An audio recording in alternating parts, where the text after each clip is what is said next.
அன்பு, பாசம், காதல் அப்படின்ற ஒரு வார்த்தைக்கு அர்த்தமாக வாழ்ந்துட்டு இருக்கக்கூடிய கன்னிராசிக்காரர்களே, தன்னை வெறுக்கிறவங்க மேல கூட அதிகப்படியான அன்பு கொடுக்கணும் அப்படின்றதுல விடாப்பிடியோடு இருக்கக்கூடிய உங்களுக்கு தான் கடவுள் கடந்த காலகட்டங்களில் பலவிதமான வழிகளையும் ஏமாற்றத்தையும் அழுத்தத்தையும் கொடுத்தார் அப்படின்னா மறுக்கவே முடியாது உங்களால. என்னைக்கு ராசியில கேது வந்து உட்கார்ந்ததோ, இதுக்கு முன்னாடி என்னைக்கு ராசிக்கு 8ல் ராகு இருந்துட்டு இருந்ததோ, கிட்டத்தட்ட ஒரு 3 வருட வாழ்க்கை என்பது கன்னிராசிக்காரர்களுக்கு ஒரு பெரிய சவாலானதாக தான் இருந்தது. இந்த 3 வருஷம் சமாளிச்சது கூட பரவாயில்லைங்க, கடந்த 1 வருஷத்தை நாங்கள் சமாளிச்சது ஒரு மிகப்பெரிய சவாலாக போச்சு. அதுலேயும் குறிப்பாக போன அக்டோபர் மாதம் 4ஆம் தேதியிலிருந்து வந்திருந்த காலகட்டம் என்பது எங்கள் வாழ்க்கையிலே மறக்க முடியாத அளவுக்குலாம் வழியை கொடுத்துட்டு போச்சு அப்படின்னு புலம்பன கன்னிராசிக்காரர்கள் நிறையவே உண்டு. ஒரு பக்கம் உடம்பு நல்லா இருந்துச்சுன்னா மனசு கெட்டு போகுது, இன்னொரு பக்கம் மனசு நல்லா இருந்துச்சுன்னா உடம்பு கெட்டு போகுது, அல்லது பார்த்தோம்னா ஏதாவது ஒரு தேவையில்லாத சிக்கலுக்குள்ள நம்மளே போய் மாட்டிக்கிட்டு வருத்தப்பட்ட காலகட்டங்கள் நிறைய இருந்துச்சு அப்படின்னு புலம்பிட்டு இருந்த உங்களுக்காகவே ஒரு மிகப்பெரிய மாற்றத்தை தரக்கூடிய வகையில, குறிப்பா இந்த குரு பெயர்ச்சியில ஒரு மிக முக்கியமான பலன்களை பார்க்கக்கூடிய ராசிகள்ல முதன்மையா இருக்கிறது கன்னிராசினே சொல்லுவேன். இதுவரைக்கும் உங்களுடைய ராசிக்கு 8வது இடம்னு சொல்லக்கூடிய அஷ்டமஸ்தானத்துல இருந்த குரு பகவான் தன்னுடைய அடுத்த வீடான 9வது இடத்துக்கு வரார். 8ல் குரு இருக்கும் பொழுது கன்னிராசிக்கு தேவையில்லாத சொல்லையும், தேவையில்லாத பழியையும், தேவையில்லாத மன உளைச்சல்களையும், தேவையில்லாத மன அழுத்தத்தையும் வார்த்தையால சொல்ல முடியாத அளவுக்கு கொடுத்தார். உறவுகளால் ஏமாற்றம், பழக்க வழக்கத்தில் ஏமாற்றம், நண்பர்கள்ட்ட ஏமாற்றம், அல்லது நம்பி பேசினவங்க பழகினவங்கள்ட்ட கூட நமக்கு அப்படியே நேர்மறையான ஒரு எதிர்மறையான ஆளாக நம்ம மாறிட்டோமே அப்படின்னு நினச்சி வருத்தப்பட்ட நாட்கள் கூட உங்களுடைய வாழ்க்கையில் கடந்த காலகட்டம் இருந்தது. அதுலேயும் குறிப்பாக இந்த 6 மாத காலம் என்ன ஆச்சு நமக்கு அப்படின்னு தெரியாமலே புலம்பிட்டு இருந்த கன்னிராசிக்காரர்கள் பல பேர் உண்டு. ஸோ அப்படிப்பட்ட உங்களுடைய அத்தனை வழிகளுக்கும் ஒரு அற்புதமான மாற்றத்தையும் மருந்தாகவும் கொடுக்கக்கூடிய வகையில் தான் இந்த குரு பெயர்ச்சி உங்களுக்கு இருக்க போகுதுன்னே சொல்லுவேன். இந்த குரு பெயர்ச்சியில் மிக முக்கியமான பலன்களை பார்க்கக்கூடிய 12 ராசிகள்ல கன்னிராசியும் முதன்மையானதுன்னே நான் சொல்லலாம். குரு பகவான் முதல் பார்வையா உங்களுடைய ராசியை பார்க்கறது கன்னிராசிக்காரர்களுக்கு ஒரு மிகப்பெரிய மகத்துவம் பொருந்திய இடமாகத்தான் இருக்கிறது. அதுவும் குறிப்பா இப்போ 8ல் இருக்கக்கூடிய குரு தன்னுடைய அடுத்த வீடான 9வது இடத்துக்கு வரும் பொழுது, ஓடி போன ராஜாவுக்கு 9ல் குரு வந்துச்சுன்னா போற இடமெல்லாம் சொந்த இடம் அப்படின்னு சொல்லுவாங்க. அதற்கு காரணம் என்னன்னா, கன்னிராசிக்காரர்களுக்கு 9வது இடத்துல குரு வரும் பட்சத்துல நீங்கள் எடுக்கக்கூடிய எல்லா முயற்சிகளும் உங்களுக்கு சாதகமான பலன்களை பெற்று தரும் அப்படின்றது தான் இதனுடைய ஒரு முக்கியமான சாராம்சம்னே நான் சொல்லுவேன். அப்போ 9ல் குரு வரும்பொழுது கன்னிராசிக்காரர்கள் நீண்ட நாட்களா எதை நோக்கி நீங்க ஓடிட்டு இருந்தீங்களோ, நீண்ட நாட்களா எத்தகைய வழியோட நீங்க வாழ்ந்துட்டு இருந்தீங்களோ, நீண்ட நாட்களா உங்களுடைய கனவுன்னு சொல்லி எதை நீங்க வச்சுக்கிட்டு போராடிட்டு இருந்தீங்களோ, கடவுள் புண்ணியத்துல அத்தனை கனவுகளுக்கும் நினைவாகக்கூடிய ஒரு அற்புதமான விதையை இடக்கூடிய காலம் இந்த 9வது இடத்துல குரு. அப்போ ஒரு திடீர் யோகம், ஒரு திடீர் அதிர்ஷ்டம், ஒரு திடீர் பணவரவு, ஒரு திடீர் பதவி, ஒரு திடீர் பொறுப்பு, இது எல்லாமே கன்னிராசிக்காரர்களை தேடி வரக்கூடியதாக இருக்கும்.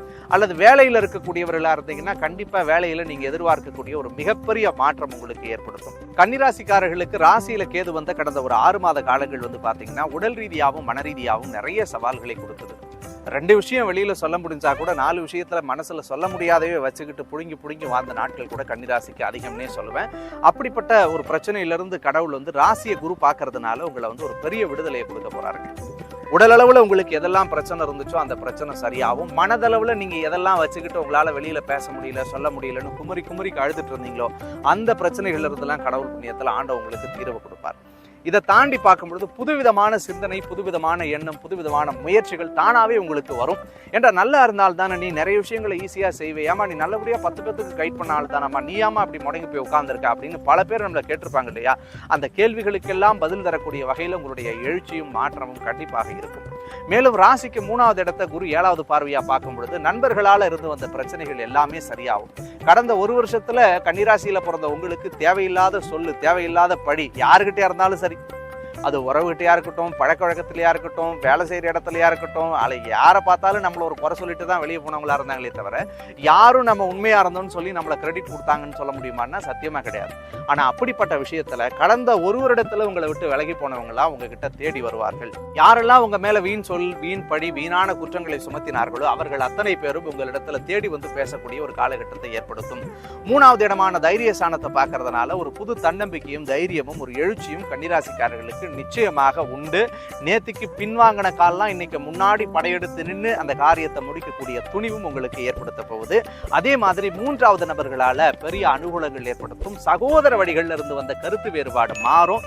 அண்ணன் தம்பிக்குள்ள இருந்து வந்த பிரச்சனை சரியாகும், அக்கா தம்பிக்குள்ள இருந்து வந்த பிரச்சனை சரியாகும். அண்ணன் தங்கை, அக்கா தங்கைகள் எல்லாரும் ஒற்றுமையோடு சந்தோஷத்தோடு குடும்பத்துல வாழக்கூடிய ஒரு அற்புதமான நிகழ்வை கன்னிராசிக்கு ஏற்படுத்தும்.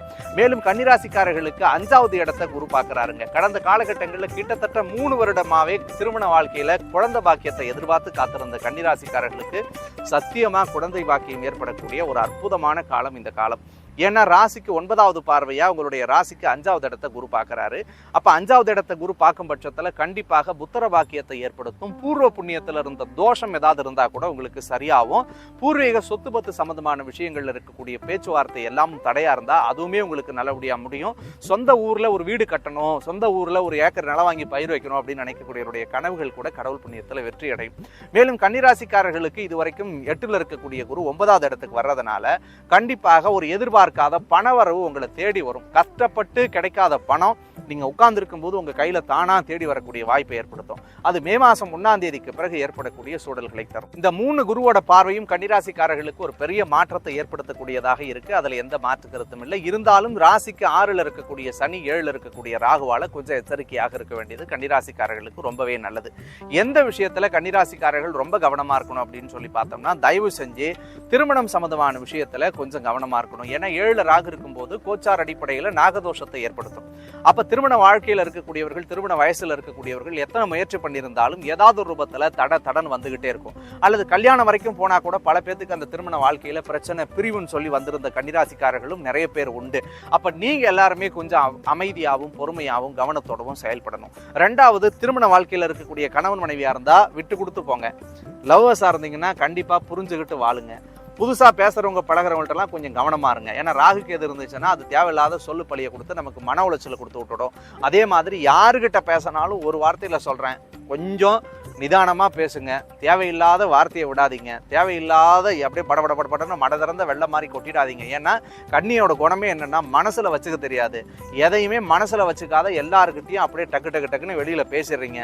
ஆனா நீங்க பேசினதை வச்சே உங்களுக்கு ஒரு பெரிய அழுத்தத்தையும் பெரிய மன உளைச்சலையும் பெரிய பாதிப்பையும் அவர்கள் ஏற்படுத்தி விட்டுட்டு விலகி போயிடுவாங்க. அதுல மட்டும் தயவு கூர்ந்து நீங்கள் ஜாக்கிரதையோட இருக்கிறது ரொம்பவே நல்லது. ஸோ இந்த கன்னிராசிக்காரர்களுக்கு ஒட்டுமொத்தத்தை பொறுத்த வரைக்கும் 9ல் குரு வர்றதுனால நல்ல காரியம்னு நீங்க எதெல்லாம் நினைக்கிறீங்களோ அதை எல்லாத்தையும் நீங்க பண்ணலாம். இதை தான் நீங்க செய்யணும், இப்படிதான் இருக்கணும்ன்றதெல்லாம் கன்னிராசிக்கு சத்தியமாக அடுத்த ஒரு வருஷத்துல இல்லை. நீங்க எதை நினைக்கிறீங்களோ பண்ணுங்க. மண் வாங்கினா மண் வாங்க, மனம் வாங்கினா மனம் வாங்க, வீடு கட்டணுமா கட்டுங்க, கல்யாணம் பண்ணுமா பண்ணுங்க, அல்லது வேற ஏதாவது முதலீடு பண்ணமா பண்ணுங்க, தொழில் தொடங்கணுமா எல்லாத்தையுமே செய்யுங்க. 2 விஷயத்துல கவனமா இருங்க. 1 உடம்ப பார்த்துக்குங்க, 2வது மனசை பார்த்துக்குங்க. இந்த 2 விஷயத்துல கவனமா இருந்தா கன்னிராசிக்கு ஒரு மிகப்பெரிய பொற்காலம் இந்த குரு பயிற்சி.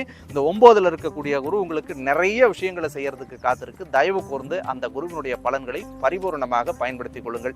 எந்த வழிபாடை செஞ்சா கன்னிராசிக்காரர்கள் ஒரு மிகப்பெரிய மாற்றம் அடையக்கூடியவர்களாக இருப்பீங்கன்னு சொல்லி பார்த்தோம்னா, 3ஆம் இடத்தின் மீது நேரடியாக சம சப்தமமா செவ்வாயோட மனையை குரு பார்க்கறதுனால தொடர்ச்சியா முருகனை நீங்கள் பிறந்த நட்சத்திரம் அல்லது நீங்கள் பிறந்த கிழமை எதுன்னு பார்த்து அந்த தினத்துல போய் வழிபடுங்க. கன்னிராசிக்கு ஒரு பெரிய மாற்றத்தை நிச்சயமாக அந்த முருகப்பெருமான் ஏற்படுத்தி கொடுப்பார். நீங்களே அடுத்த வருஷம் உங்களுடைய வாழ்க்கையை அப்படியே திரும்பி பார்த்தீங்கன்னா இன்னைக்கு நிற்கக்கூடிய இடம் மிகப்பெரிய இடமாகத்தான் இருக்க போகுது. அப்ப புதிய பொறுப்புகளும் புதிய புகழும் புதிய பெயரும் கன்னிராசிக்காக காத்திருக்கு. அந்த காலத்தையும் நேரத்தையும் நீங்கள் தயவு கூர்ந்து பயன்படுத்தணுன்றது என்னுடைய அன்பான வேண்டுகோள். மேலும் இந்த கன்னிராசிக்கு பல்வேறு மாற்றத்தையும் திருப்பத்தையும் தரக்கூடிய ஒரு அற்புதமான வருடமாக இந்த வருடம் அமைகிறதுக்கு என்னுடைய நெஞ்சார்ந்த வாழ்த்துக்கள்.